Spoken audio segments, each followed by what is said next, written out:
पाकिस्तानियों मुबारक हो कि पहला मरहला जैसे तैसे भी तमाम तर रुकावटों के बावजूद, तमाम गुंडागर्दी और बदमाशियों के बावजूद भी बहरहाल मुकम्मल हो गया है।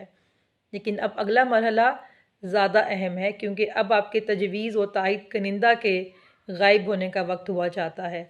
तो इससे पहले कि हमारे रूहानी दोस्त उन तक पहुंचकर उनसे चिल्ले कटवाएं, बेहतर यही है कि कुछ दिनों के लिए आप अपने तजवीज़ व तायद कनिंदा को एतकाफ़ पर बिठा दें और उनकी वैसे ही हिफाजत करें जैसे आप अपने जायदाद के कागजात की करते हैं।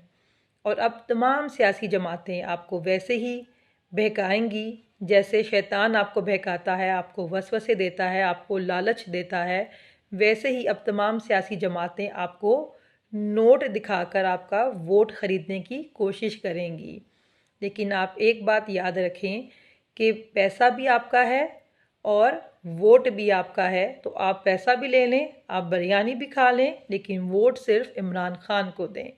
शुक्रिया। पाकिस्तानियों मुबारक हो कि पहला मरहला जैसे तैसे भी तमाम तर रुकावटों के बावजूद, तमाम गुंडागर्दी और बदमाशियों के बावजूद भी बहरहाल मुकम्मल हो गया है।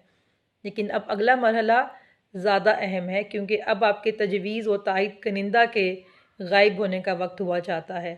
तो इससे पहले कि हमारे रूहानी दोस्त उन तक पहुंचकर उनसे चिल्ले कटवाएं, बेहतर यही है कि कुछ दिनों के लिए आप अपने तजवीज़ व तायद कनिंदा को एतकाफ़ पर बिठा दें और उनकी वैसे ही हिफाजत करें जैसे आप अपने जायदाद के कागजात की करते हैं।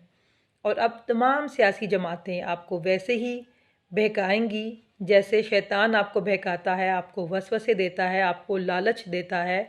वैसे ही अब तमाम सियासी जमातें आपको नोट दिखाकर आपका वोट ख़रीदने की कोशिश करेंगी। लेकिन आप एक बात याद रखें कि पैसा भी आपका है और वोट भी आपका है। तो आप पैसा भी ले लें, आप बिरयानी भी खा लें, लेकिन वोट सिर्फ इमरान खान को दें। शुक्रिया।